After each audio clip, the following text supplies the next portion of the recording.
going to get started here shortly. So, anybody not have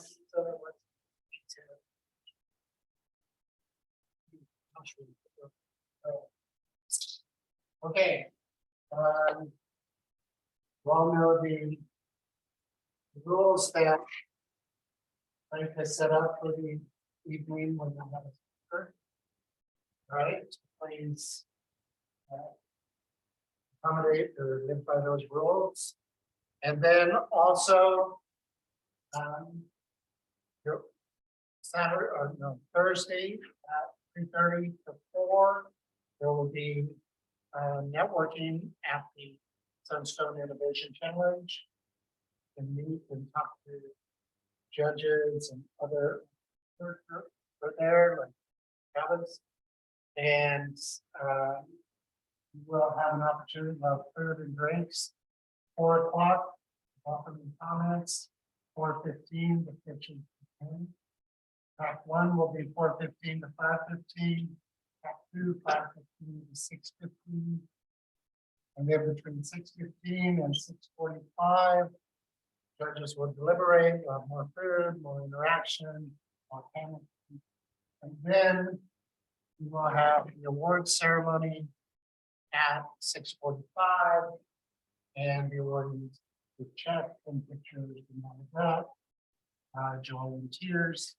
And then at 7:15, judges will provide individual feedback to all the teams and more food. Okay. Any questions on the evening, the events, the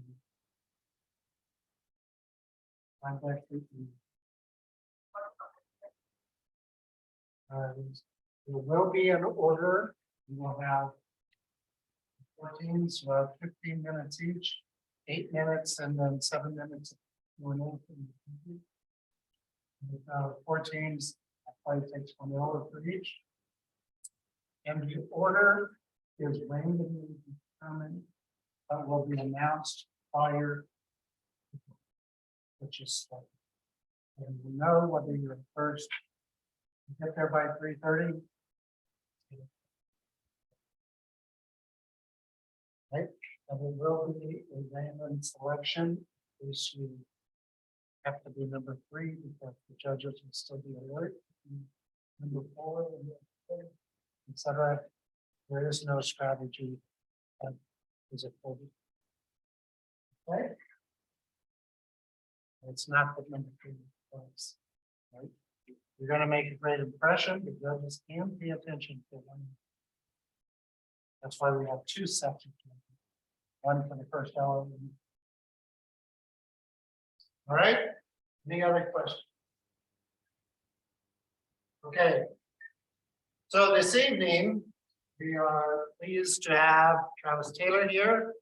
Travis has been a mentor in the Innovation Challenge, and his team this year is in the finals, so that's great. And he and I had served on a board together, and he is basically in charge of Intrapreneurship at P2S, which is an engineering company here in town that works globally.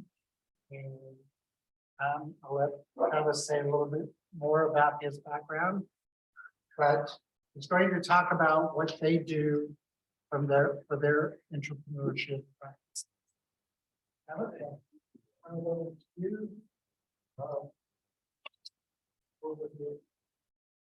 well, welcome. Thanks for the introduction. Travis Taylor. As I heard, I work at P2S, which is a local engineering firm, and we do building engineering, specialize in energy efficient design. We do campuses, we do a lot of work here. So that's my occupation. But my role there is I'm also in charge of culture. So that's one of the reasons I came here. I'm actually born in Long Beach. I'm actually 4th generation Long Beach. I've been here a long time. Our family has, and I have a master's in business, an MBA from San Diego State, and then I have my undergrad's actually in zoology from UC Santa Barbara. So kind of a different mix of backgrounds. But I'm happy to be here today. Looking forward to presenting to you, and I'll move right into what we're going to talk about, which is innovation. So here's a brief summary of what we're going to be talking about today. Oh.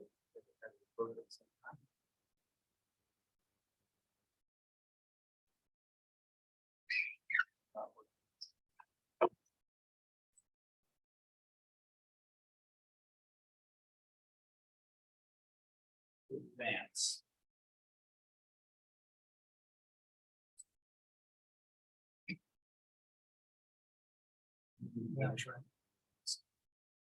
Okay, good. Mr. Sneak. Okay, so we're going to do a quick introduction, just tell you why innovation is important in the business world. And then we're going to talk about innovation, and we're going to have a kind of fun bunch of slides on what I consider 7 critical factors that are going to be part of innovation. To talk a little bit about culture, why culture is important and the link between culture and innovation within an organization. And then I'll give you some examples. This is really about evolution. What people do today, what people did yesterday when they innovate is not what they're going to be doing in years from now. And I'll talk to you a little bit about our evolutionary process at P2S, my organization. Okay, ideas create innovation. So there's really a little formula. It's very complex. It's an easy formula. So ideas create innovation. But how you select which ideas you invest in and how effectively you implement those ideas is really going to be dependent on your culture, your decisions, your decision process, who's going to be doing what kind of resources you're going to put on those. So it's really important that you have both. You have your ideas and you have your culture. And at the same time, you have to realize it's going to evolve. What you do as far as your innovation culture today is not going to be what you're doing in a few years from now. And we'll show you some fun examples kind of innovation throughout the history. So it's a pretty simple formula to start. But let's talk a little bit about why innovation is important. This is from a business perspective. And you'll see some statistics here that you can take a look at. And this was by the World Intellectual Property Organization. And they determined that companies that have high levels of innovation have experienced 11% higher growth and 22% profit. So if you're in business, innovation equals financial success. And that was a study done about 10 years ago. And there's another statistic at the bottom that was done by McKinsey, which does a lot of statistics and data research. And they reached out to executives, CEOs. And CEOs said that the future of their success depended on it. 84% of them determined that. What's interesting is only 6% of them are actually happy with the level of innovation within an organization. So what's going on there? There's a link that's missing. Innovation is really important, but companies aren't doing enough to support innovation within their organization. So let's talk about innovation. I'm going to get into this. Now, I'm from a business engineering. So what does that mean? I don't make a widget or a product or something like that or an app. We provide services. So we're always trying to do better quality, faster service, better client service, productivity. Those are the things, efficiencies. Those are the things we focus on. So it's not really a certain product that you're going to think of. So a lot of my presentation is going to be focused on that today. But we're looking for new markets. We're looking for new, more efficient ways of doing things. So that's really what this innovation is focused on. But it's difficult. Innovation is not easy to do, as you can see from some of the statistics that I showed you. It's important, but it's not easy to do. So what do you think about it? What percentage of innovations fail? Anybody have any ideas? What do you think? It's 85. You think 85? Anybody else have a guess? Yeah, 95. Okay. Well, you got the right answer. You get a free piece of pizza. And that was a Harvard Business School study done in 2011. 95% innovation. That's a very high percentage. So you can't get frustrated. That's really the take-home message. You're going to have failure when you're doing innovation. But why? Why is that difficult? Well, it's complex. And I'll read it. The definition of innovation is pretty simple. It's the act or process of introducing new ideas, devices, or methods, right? Pretty simple. But it's complex. It's messy. It requires collaboration. It requires making mistakes, learning from those mistakes. So it's a very difficult, it's not a simple formula, right? You have to go through a process of innovation. But I was curious when I started researching innovation, but there's got to be some sort of formula. There's got to be something the people are doing right. I wanted some sort of answers, right? You want to put innovation in your company, I want answers. I want to figure out what's going on.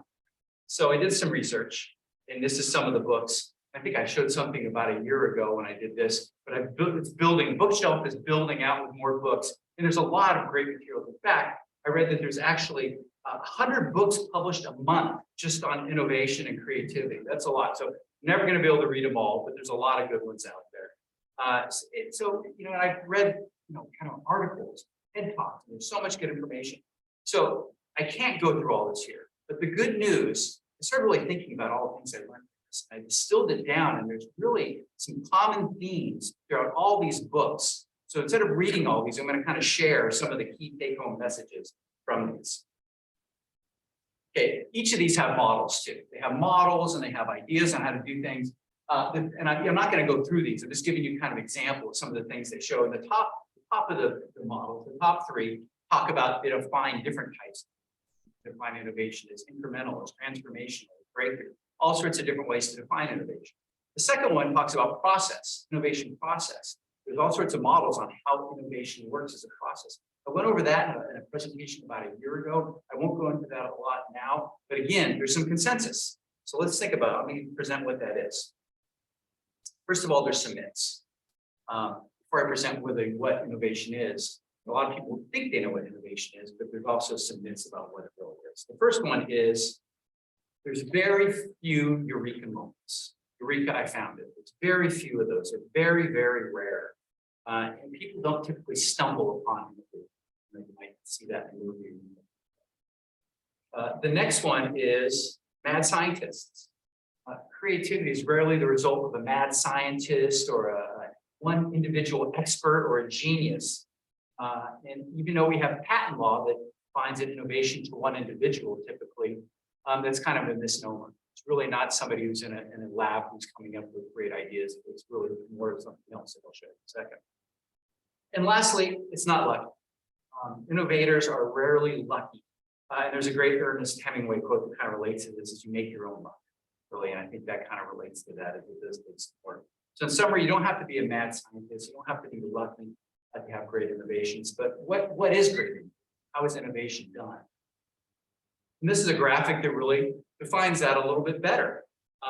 Your eureka moments are rare, right? So we don't have, it's more like steps. You don't just come up with this idea. It's like an elevator. You don't rise to the top floor through the elevator. You have to go through incremental steps. There's building blocks. It's hours of observations, hunches, critical thinking that's required as part of innovation.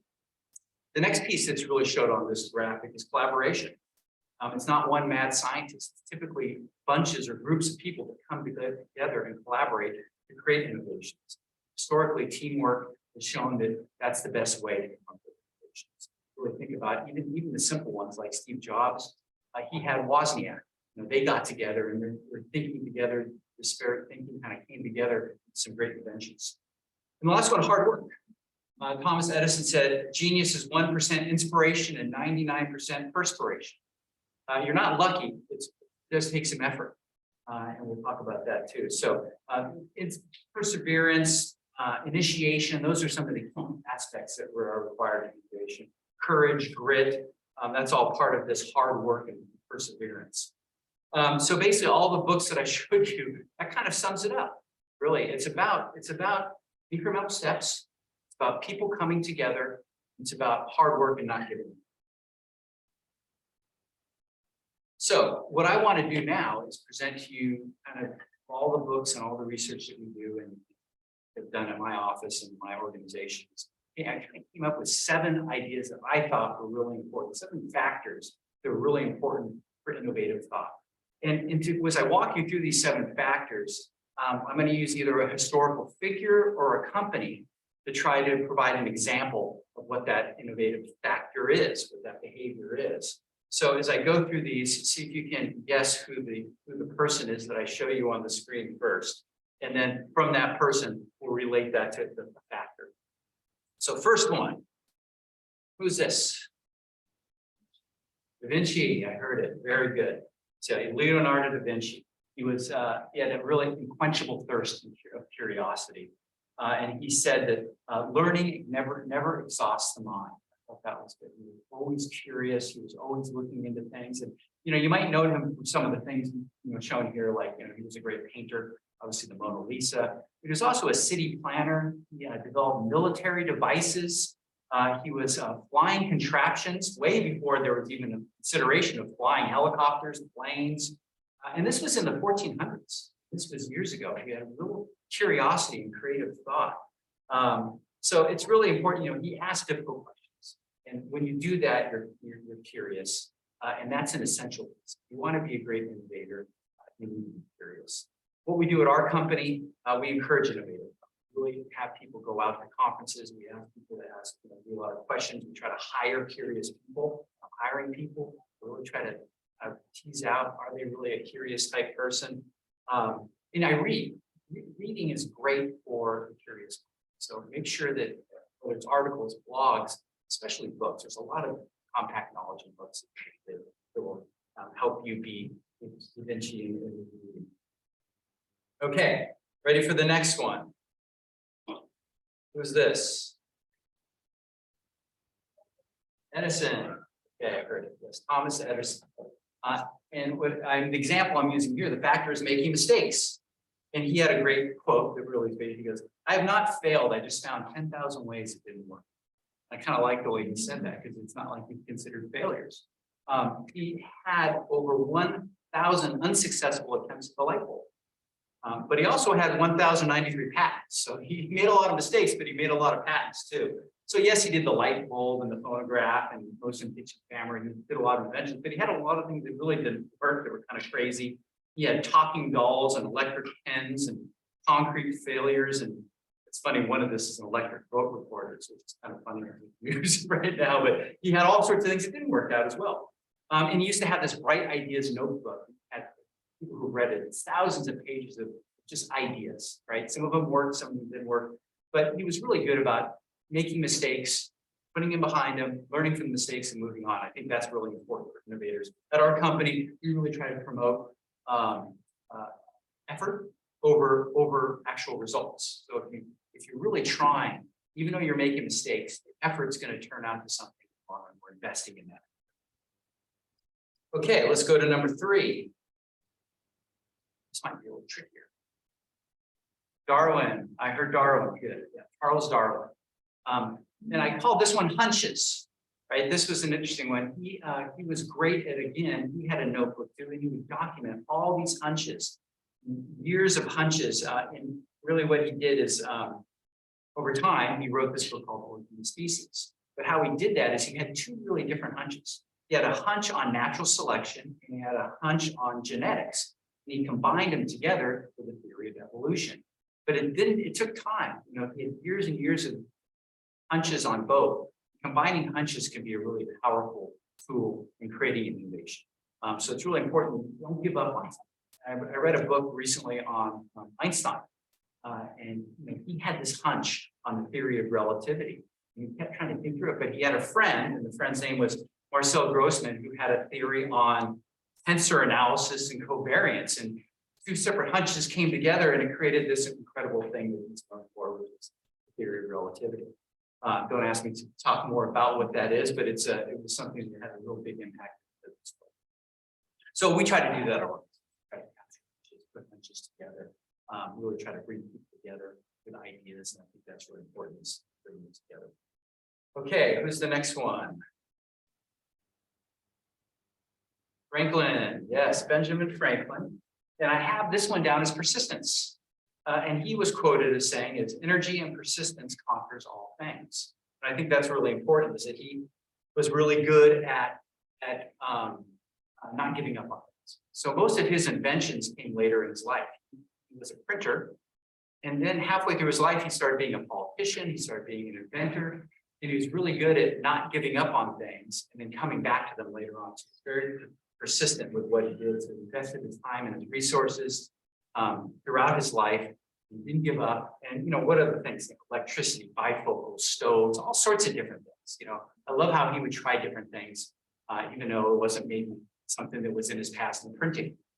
So it was really, really interesting story. I read a biography of him, and And you just don't give up on things. And I think for our organization, I'm kind of relating this back to engineering. Each one of these kind of see is when we get a new client, when we're trying to get a new client, they say it takes 8 meetings before you get the first project.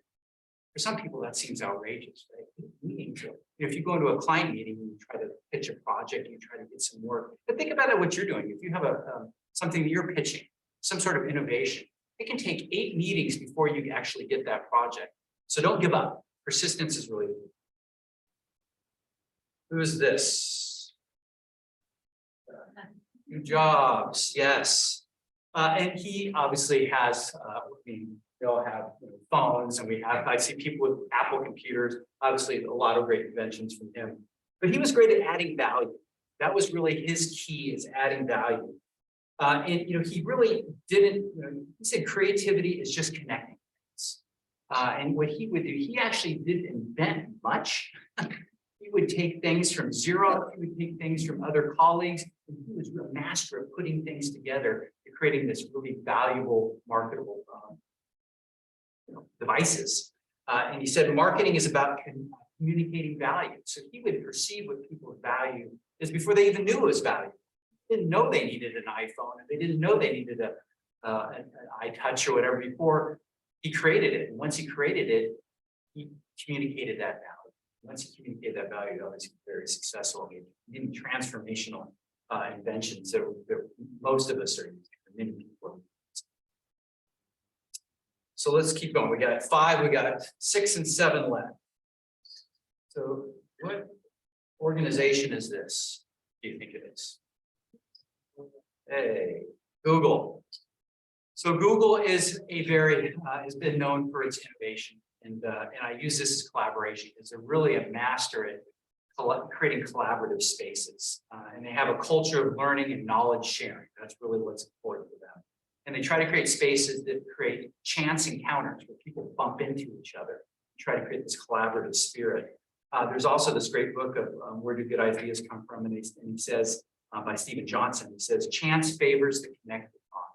So you try to create this environment for connecting, for meeting, for having different ideas and sharing those ideas. And I don't know if I've shared this before, but there's a great study that was done where they were trying to find out where good ideas were coming. Go into an organization, when did these ideas come up? And they went into a research and development organization, a really high-level R&D firm. And they like did Big Brother. They monitored these people all the time. When did these good ideas come up? When did these good ideas come up? And they found out that the best ideas all came in the lunchroom or at the pub after work. So it was like when they were in a loose, free giving mode, or they're sharing ideas in a kind of an informal atmosphere. That's where a lot of great ideas. So here's the last factor. This one, see if you know what this one is. Salesforce. Hey, good bonus points on that. Yeah, so we use Salesforce, our organization too. And Salesforce actually this year, Forbes in 2023 named Salesforce as the most innovative company. So they're really known for the innovation. And there's a quote from their CEO that says, innovation is a continuum. You have to think about how the world is evolving and transforming. So they're constantly there. We use their software, and I feel like there's nothing we can't do. Let's do it this week. We'll figure out a way to do it next week. Very adaptive software platform that does sales, does finance and accounting. It does time tracking. It does a lot of different things. So they're really into adaptive. What they'll do is they'll have some ideas. They'll have their big ideas that are creating the revenue. They'll have a bunch of small ideas that they kind of incubate. Technically call the trees. They have the big trees that are protecting the small trees, while the small trees are growing and becoming bigger and stronger, and they're kind of investing in those smaller trees. Okay, so those are the 7 factors that I've come up with. Think about that. If you can kind of think about those 7 factors, all of them here, think about how you can use these factors into whatever if you're designing a product, or you're in an organization, or you're with some sort of group. These are all things that can attribute to being more innovative and creative. So now I want to go quickly and talk about culture. So what does culture have to do? What is the link between culture? Why does culture matter? And Peter Drucker, who's a famous management writer and consultant, said that culture eats strategy for breakfast. What he means by that is that a well-defined strategy is just going to fail unless you actually have a strong culture and buy-in from your organization. So it's really not what we say, it's how we do things. And there's a great Aristotle quote that says, we are what we repeatedly do. And essentially that's what culture is. If you repeatedly do something within your organization or your group, it's going to become part of your culture. Not what you say, it's what you do or become part of it. And Brene Brown had a great book called Dare to Lead, and she kind of did this simple formula of what culture is.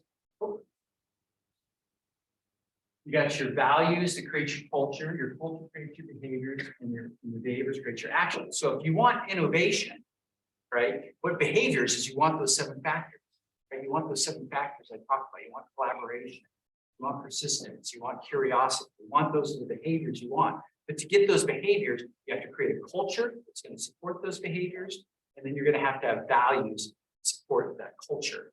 And what are values? Well, values are really, it could be formal codes that you have written into your business statements, codes of conduct, principles, or it could be informal, and those are even more powerful ones that the leadership exhibits through making decisions, communications.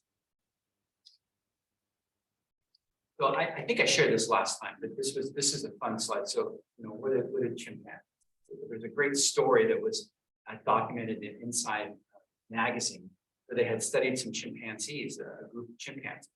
And the one chimpanzee, we'll say the chimpanzee on the left, had this really innovative way on getting ants. It was really creative, and this chimpanzee was getting all sorts of ants, was getting a lot more ants, a lot more food, a lot more nutrition than a lot of the other chimpanzees. But when this chimpanzee went to another group, the other group wasn't doing it that way. They were using a less efficient method. So what did that chimpanzee do? He just adopted the less efficient method because everybody else, that was the culture. So really, you can see how culture can be an important impact. It's that what people do will dictate your behaviors. And in that case, the culture of what the chimpanzees were doing dictated behavior, even a less efficient, less productive behavior than what the other ones are doing. And I really see that in my own organization. People may be a little fearful, or they may not have the courage to reach out and do something a little different just because everybody else does it that way. And we want to make sure within an organization you don't do that, and we try to promote that sort of innovative thought. And the last on the culture is it's really like a garden. It's not something that I'm going to create this innovation culture at our organization and boom, done it, check it off, walk away, we've got innovation. It really requires nurturing, just like a garden. So if you want to have the plants, you want to have great innovative behavior and great creativity, you've got to make sure you're providing the sunlight, proper soil, nutrients, and water, and all those things. That's your values, that's your culture. You got to make sure you continue to tend to the things, the values, to make sure that you're getting the behaviors. And this is just a slide that something that we came up with at our organization at P2S, and it just kind of exhibits what I just talked about. You have your values on your left, integrity, professionalism. These are things that are not only written in our code of conduct, but also our leaders really exhibit on a regular basis. That creates this culture, right? That exhibits the behaviors we just went through, the curiosity, the persistence, the collaboration. So we really try to looking at this. Do we have the right values? Are we exhibiting the right values? So in a few minutes left here that we have, I'm going to show you how we've evolved. This is just kind of, think of this as a case study. What we've done at our company, our engineering firm, what we've done. I'll show you some examples, and I'll use each of these 7 criteria. I'll just quickly go through them, show you some examples. So what we do is we have innovation at our organization. We have ideas that we've come up with. We've had over 50 innovative ideas in the last 10 years, and we document this. We take it very seriously. Some are internal, some are like flexible work policies, or diversity, equity, inclusion, or quality control process. Some are more external, like things we can provide to clients, like geographic information system, or microgrid technology, or different sorts of things. So we have internal and external. And we try to provide a balance of different types of creative, innovative ideas. Oh, sorry. There it is. It was tapping on the yellow if I don't send the slides. Okay, so there's different types of innovation. There's the amount of value it creates versus, you can see this degree of change. And the ones that have high value and a lot of change, those are your transformational, industry defining innovations. All these really did a lot for changing. There's also breakthrough, which is a pretty high degree of change and a pretty high degree of value, new customers, new business models. And then there's your incremental one. It doesn't require a lot of change, may not add a lot of value, but there's still improvements.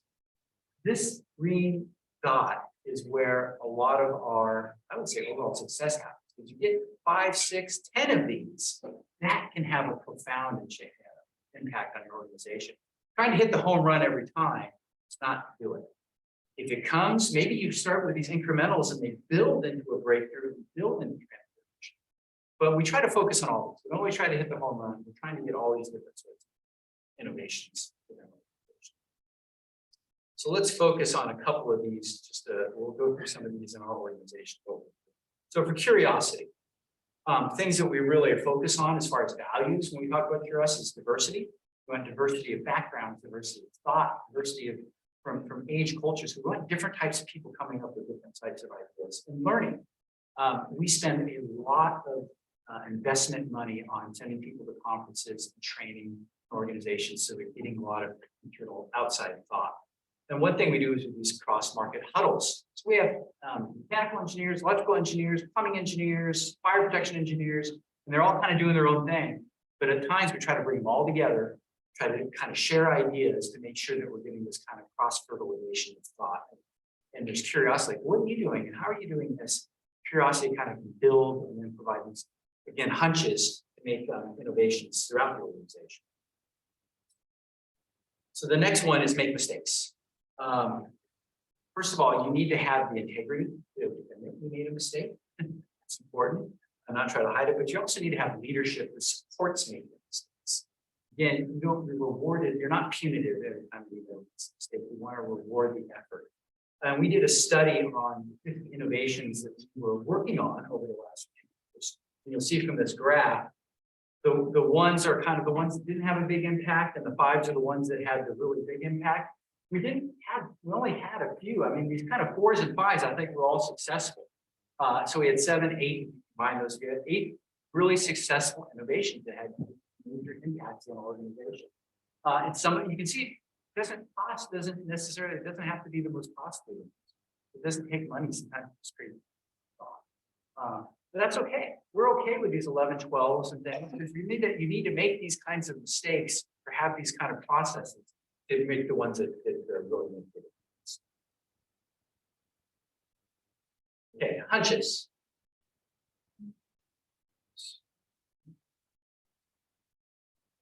Okay, so the other thing we talk about is hunches. And to have hunches, you need to have knowledge. You need to have people with different sorts of knowledge that you can share. And you also need to be responsive. If the hunch is sitting over here and nobody's sharing it, you need to make sure it's disseminated throughout the organization. So we have this hunch hopper where people have ideas. It's kind of like an idea suggestion box. You put them in. And it's almost like almost like a social media type of thing, right? Where people can share ideas and like it. And, oh, that's a good one. And then it kind of it's kind of a cross network of idea sharing. We think it's a positive system to promote these hunches. Persistence. This is the Benjamin Franklin one. You need to have leadership. It allows people to follow up and hold people accountable. That's very important. But you also need to have professionals. People need to commit to something. You need people to stick to it. If you're going to commit to developing an idea, you don't want people to, well, I didn't really, you want people to carry it through to its fruition. So those are really important. So we have this thing called the incubator committee in our organizations. People submit applications every year to join this committee and help work some of these ideas through. It's actually the 300 people we have in our organization. We get probably 50 to 100 people involved with this. People are very active. They want to be involved with this. But again, on the persistence side, we make sure that you're meeting every month, you're providing reports, and that you don't give up on it. Maybe it doesn't happen this year, but we want you to stay on top of that idea because someday it may work out. Adding value. So a lot of things we did with our, as you saw, we had a lot of internal initiatives and we have external and external initiatives. And we want to come with more external. We wanted to add value for our customers. So we started thinking about what we can do. Some of the ones, some examples that we did decarbonization. We're involved with decarbonization legislations. We're helping write the legislations on decarbonization, which is really helping to promote our firm. We're also using automation and laser scanning. So think if you're designing a building and they say, hey, we want you to make all these changes. Instead of somebody documenting it and putting it into a computer program like CAD or Revit, which is what we use, you actually just put a laser scanner right in the middle of the room. It scans everything, puts it in the computer, and you have a baseline of everything. It really saves a lot. And we're using drones a lot. I mean, everybody's kind of using drones now for a lot of different things. We use it for different, as I told you, we're into energy efficient buildings. So we'll take a building and we'll actually put a thermal camera on the drone. We'll have the drone fly around the building and see what is possible. That can say, oh, the heat's coming out of this door, it's coming out of this window, and then we'll be able to make adjustments on an engineering scale to make sure it's a more tight envelope and more energy efficient building. So these are just some of the ideas where we're adding value to our current services for our customers. Last two, collaboration. To say, if I had to name, somebody asked me in one of these presentations, what's the most important value? And I said, I think collaboration is probably the biggest factor that is really required. If you don't have that, history has shown that collaboration is the cornerstone for how the best ideas. I mean, really, if you think about the history of the world, great ideas started happening in the Renaissance. Why was that? That's when people started moving into civic centers and moving into cities together, where farmers were working with barbers, were working with shopkeepers. That's when people started sharing ideas. So collaboration, I think, is really the most important from my perspective. So we try to create diverse teams. I talked about this incubator committee. They're very collaborative and they're required. We make sure that people are supported, invested in, so they can make sure that they can kind of collaborate in newsletters, all sorts of things. And the last example at our firm is kind of initially, we adapt. We've had to adapt over time. And we started at P2S with just this simple model where we're going to do innovation, and we're going to base it on these 4 factors: trust, integrity, purpose, critical thinking. And it was great. We had this incubator committee that was based on this. So we're like, well, we need a little bit more than that. We had to evolve, right? So then we had to add an advisory board, help provide advice to these people that were doing these initiatives. Then we added a development team. Well, we had this great advisory board. We had these people working on these initiatives, but more people wanted to get involved. So we had people giving grassroots types of ideas that they could develop as development. Then we had ones that really lasted a long time to see as the future of our organization. So we started building task forces, a decarbonization task force, and a net zero task force. Then we had a bunch of other. Then we had mentoring, and we had new hire workshops, and we have this P2S ambassadors. We take all these old initiatives and bring them back. So the take-home message here is we constantly. We didn't just create an incubator or create an innovative model. We're continuing to adapt that forward. So in closing, there's really the things we focused on. More. Why is innovation important? So we showed you some statistics. Innovation is going to make a more successful bottom line contribution to the organization. But frankly, it's fun. You know, if you have an innovative company or innovative, it doesn't have to be a company. It could be a nonprofit organization, whatever you're doing. It's fun to innovate. And it's a good way to retain people. It's a good way to solicit people to come to the organization. So that's why one of the reasons innovation is important. Talked about 7 key factors. I thought that, you know, those are, from all the reading, those are really kind of a synopsis of what innovation is about. You know, and then we talk about culture. We are who we do. So why culture is important, because you need to have a culture to support these values. And if you don't have that, you're not going to have people who are going to be committed to filling these initiatives. And then lastly, it's evolution. Really, you're going to start with something. Don't just check it off your list. Make sure you're continuing to revisit what you're doing and have it evolve throughout your organization. So I did end up with 10 minutes, which is about what I wanted to do for questions. There's already a hand up. Yes. I'm wondering what is P2S's main customers? Because I know you mentioned the later section of it, so it might have like startup or small businesses. Then you got into a lot more details of other things. So I'm wondering, like, what is the main customer that you guys? Well, I'll tell you, our very first customer is Cal State Law. And now we work at, I think, 66 different campuses, something like that. We work at almost all the CSUs. We work at most of the UCs. We work at almost all the community colleges and a lot of private institutions. So universities, you're really, higher education is really our primary customer, has been our primary customers. But you know what's been our biggest customers in the last 5 years has been healthcare, new hospitals. And not just hospitals, but mental health, senior living. This is a growing area. These are really important areas. We also do K through 12. We do stuff at the Port of Long Beach. We do stuff for like Boeing, industry. So we have a very broad array of customers, municipalities, parks, but really higher education is where we started. And then we use these tools to adapt, but we do buildings. So anytime you're building something, you're going to need mechanical, you're going to need electrical, you're going to need plumbing, you're going to need data, which is low voltage, Wi-Fi, you're going to need fire protection, your sprinklers, you're going to need fire. That's kind of the area of it. That answer, but probably more than you want. Yeah, we did. Learn your math. Yeah, that was one of yeah. We were involved in that one. I mean, that's really where the industry is going. Is decarbonization and net zero. Is it the one? Other questions? Yes. Yeah, so what I'm trying to do in the future, something you mentioned like a nonprofit, how do you pick the right people should be in an innovative environment? Or how do you talk to someone or interview some person? How do you come to that? Right. So if you're specifically hiring for innovation, you want people that are innovative, I would look at those 7 critical factors, develop questions to try to decipher or tease out their skill level in those areas. Are they curious? Do they show a level of persistence? Are they a collaborative person? Are they okay with, do they have the courage to make mistakes?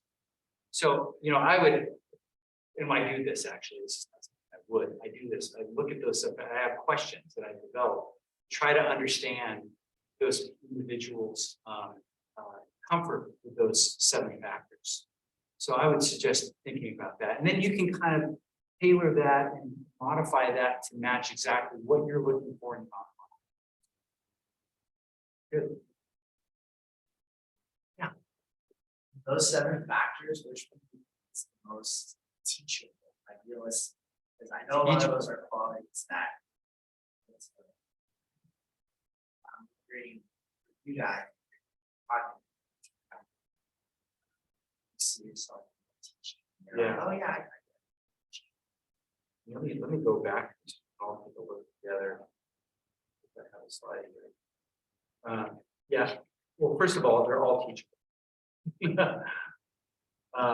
I really feel that all of these are teachable skill sets. Okay, but which one is probably?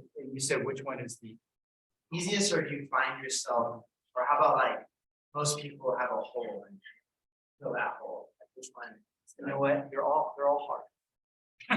Yeah. They're all hard. If you really want to be a master at being a curious person, or be a master at persistence, or be a master at being able to adapt or collaborate, you can do it, and they're all teachable. But just you're going to have to continue to make progress and in each of these areas, and think about things you can do to be more collaborative. If you tear apart just that one thing, collaboration, there's so much that goes into that. There's leadership, there's empathy, there's there's emotional intelligence, there's again, courage to talk to people. So there's a lot that goes into it, but you can make improvements easily in each of these areas, but to be masters takes a lot of effort and experience, and they're all worth it.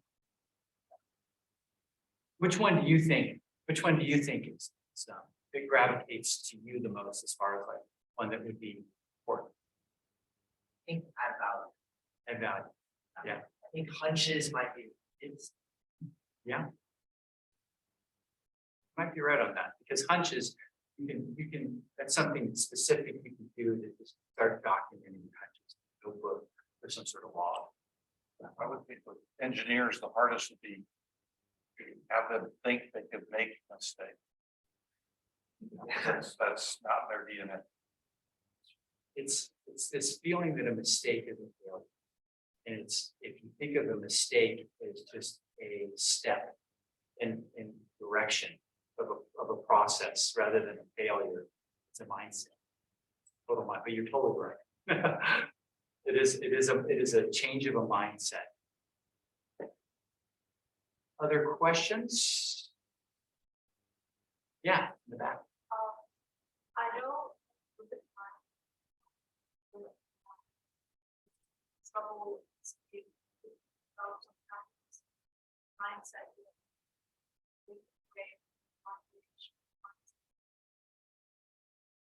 Wondering, that's how you hold on to those 75 those times. Well, that's certainly the collaboration. We lost that. We didn't have that. People think, oh, you can do it on Zoom, and you can do it with Slack or with Teams. It's not the same. And what I really felt bad was for people who had just graduated, and it was their first job in COVID coming to our organization.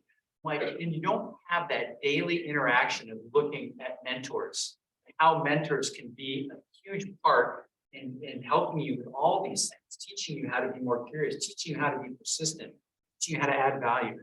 It really affected everybody in the industry. And now our organization is back to we're full 3 times, you have to be in the office the same 3 days. Everybody's in Mondays, Wednesdays, Thursdays. And then there's the other 2 days are kind of flex days. But we find that just even those 3 days, because you kind of anticipate, okay, I'm going to be in the office that day. If I can run into this person and this person. We also have this thing called walk around. So everybody's, you know how you're supposed to take stretch breaks and kind of, you know, get your mind clear. If you're just working on something for 4 or 5 hours straight, you're just not going to be productive. So at a certain time of day, we say, okay, everybody, 15 minutes, walk around the office, bump into somebody new, you know, go down to another level. And it really helps with that collaboration. You can't do that with Zoom or with different platforms. So you're right that we missed something. And how did we do it? I think we did it best we could with the tools that we had. But now I'm really happy that we're face to face. You have time? Good. Oh, a couple over here. In the front.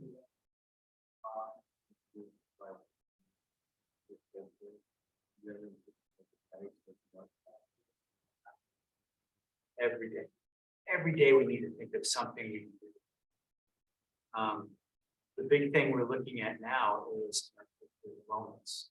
And that includes mindfulness, it includes learning, it includes many different things. Wellness can be, you know, time management. But we're trying to improve it every day. And I don't think we're ever going to be just satisfied saying we've got a good culture, which is let's just set aside now. We try to think of things to improve our culture every day because things are changing. You know, different generations are coming in. You know, we have engineers that have been in the field for 35, 40 years, and we have brand new engineers. They're going to be very different. We need to be able to adapt our culture to support the different types of people. So it's important to be evolutionary. Topic of this is evolve, constantly evolve. There was a question in the back. Yeah.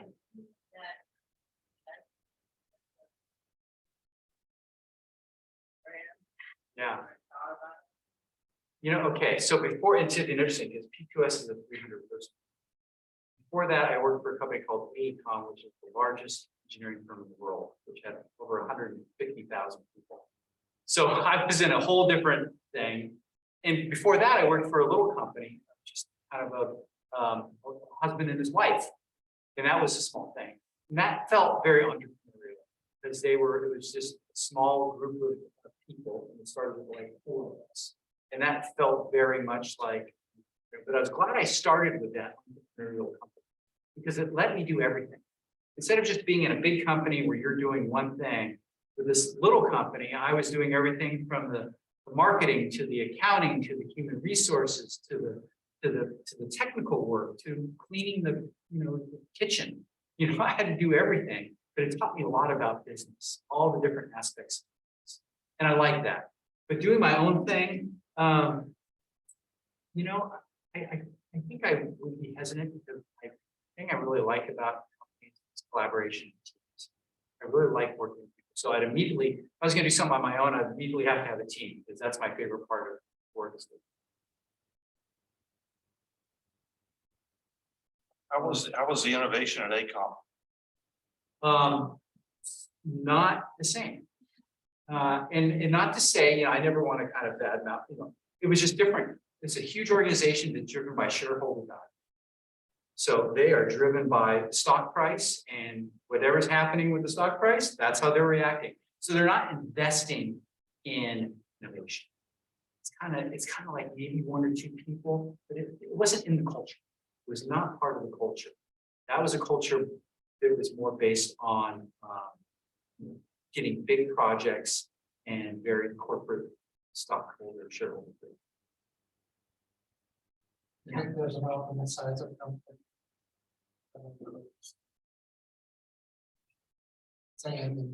Yeah. I think I'm gonna say I don't. I'd say no because I'm trying to be optimistic that everybody can do it if they just do it right. I mean, Apple does it, right? So they're a big company, even though they've kind of everything. But there's big companies, Google. There's big companies that do it. In the engineering field, I would think that we could take the same type of model. And you can always, if you have the right leadership, you can always create an innovative culture. It's going to come down to the leadership investing. So I think that it could be any sense. Is there a reward system that you ask for innovation or for entrepreneurship? If somebody comes up with a cost saving device or process, Yeah. something that I value for the customer. So next, financially rewarded motion. It is not, we don't provide a specific financial reward, but it is part of an element of our bonus program. So if you're doing contributions and innovation, we have 5 different things that we look at in our bonus program. And that is one of the elements. Are you being innovative? Are you contributing at just another level than just your production work that you're doing? So it's part of that piece. But people want to do it because it's exciting, it's fun. I mean, if you're working on engineering projects, for 40 or 50 hours a week, fun to do something new. So it's kind of like a perk just to be able to work on this stuff. It's something that you're really interested in is kind of a perk in itself. A lot of discussions about entrepreneurship is companies that do something innovative within the company, and that gets spun off. Is that ever a consideration of the process? And I know we talked about how another company you had in here was spinning. We have currently not had a strategy of spinning things off, but it's something that we would consider. Like we build up a certain division of construction management, or commissioning, that's but we're not in that market now. We're kind of building more capabilities rather than spinning off. We're only a 300-person company, so the bigger we get, it's a strategy that would be under consideration later on. So do we look at companies to absorb within yours that are innovative? Yes. Yep.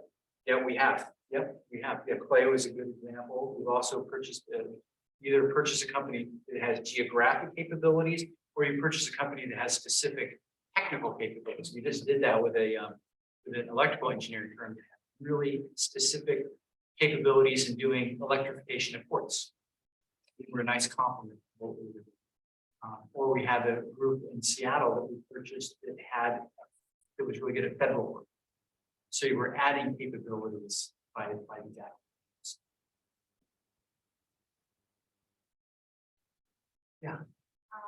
Different phase resistance, but it comes to like trying to control into the data that like for management. Okay, so let me actually think of it, because as a principal, I'm a part owner of the organization. So let me think of somebody else who's maybe a junior engineer. If they come with a compelling, solid business case for doing that initiative, I've never seen it turn. But they have to show that they're going to work on this and there's going to be something to this. Now, I have seen people come up with ideas that we thought, let's put that on hold, because you're not giving me the comfort level that this is really going to be something. So I guess we try to accept everybody's, it's a good idea. Even if we're kind of unsure, if it's not too expensive, why not invest? Hope that answers your question. To expand on that, the 95%. And you invested in something to integrate. You are taking the risk of taking a risk of making a change in the organization. It could have negative. So have you pursued or funded somebody's innovation that you had to pull the plug on quickly so that it didn't be done the wrong path? Yes. We try to open up a virtual group that was doing commissioning work in Saudi Arabia. And it looked like it was like, oh, there's all this work, and it started kind of working out, but it just wasn't, it just was too challenging for the staff that we had. So we eventually talked to the people over there and said, we'll introduce you to another company that I think might be a better fit for this. But I think the key is not just giving up on it. It's like, also shelving it a little bit to give it some time to kind of percolate. I think is something we do a lot. Just don't say, oh, it wasn't a success, forget it. It's like, let's put that aside, and maybe in 5 years from now, that's something that might work out. Yeah, there's another question. And I'm fine over on top of it. I want to make sure. No, I'm okay. So kind of on that, so I'm not a 50% company right now, and there are points with other people, the other engineers are like, it would be nice to innovate and kind of make changes to the products, but then I know that they have resistance. How would you suggest, like, because I think I'm too early. I mean, I've only been there for 7 years. How would you suggest that as I grow in the company, how could I promote interest? It's not that they're like not open to innovation, it's more just they're against taking the risk of failure and then the profit. It could also be right, the benefit of investing in it and it works out. How would you suggest? Going from the bottom. This sounds like the owners,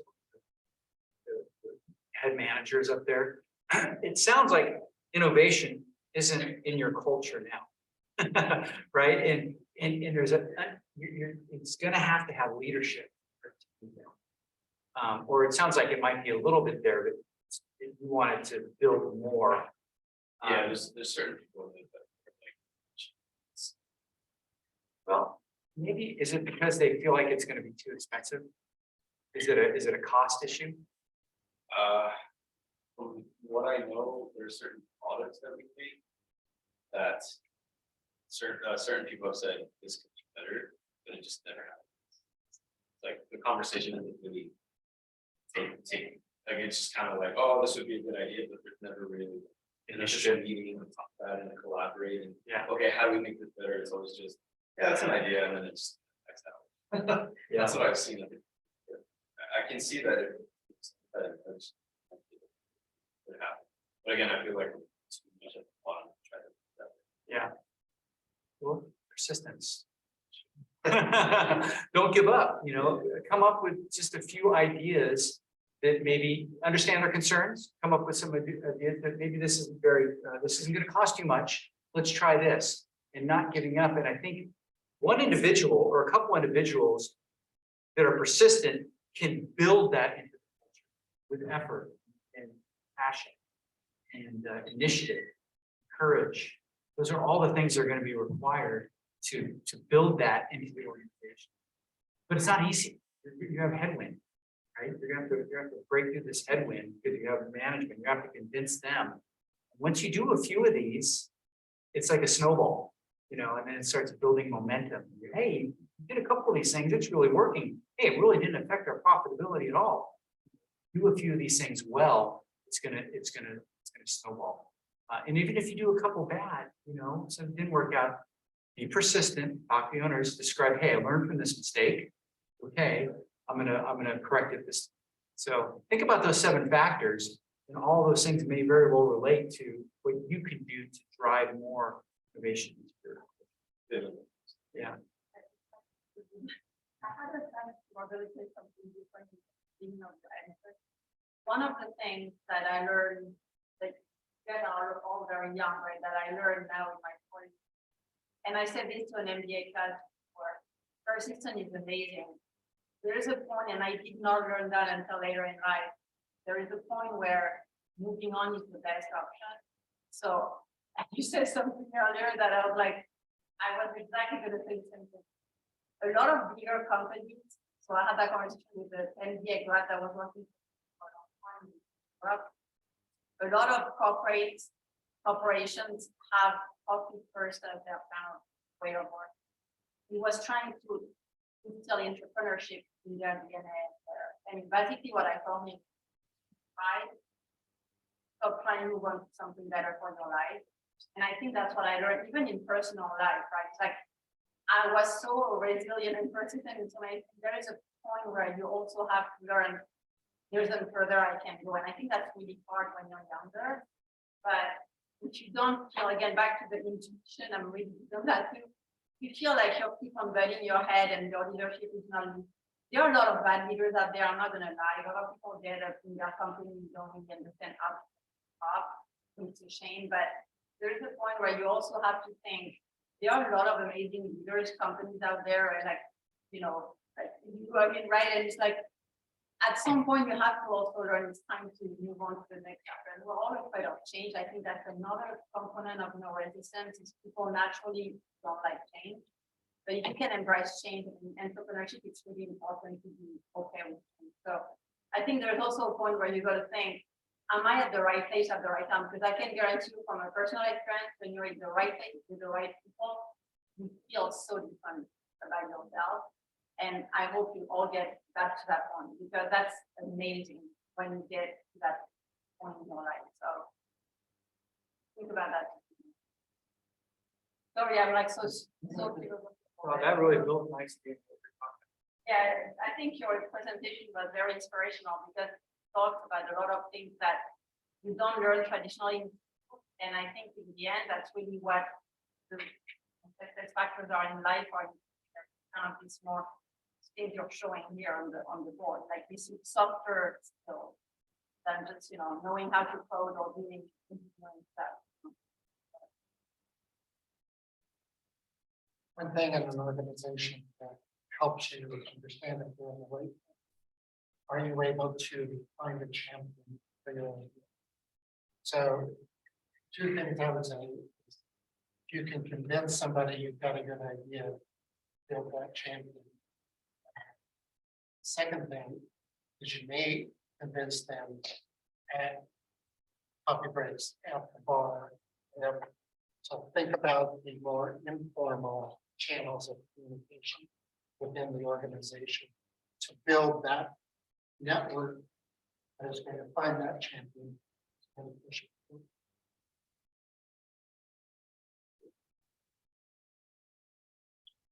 Right? Any other questions, comments? No? All right.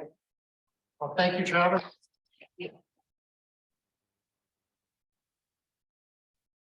We have an architect come and dispute whatever the engineer said. Who is it? So we work with Alan. So it'll be good to, compare. All right, so we'll get back to the creativity element. All right. Good. Thanks, everybody. Um,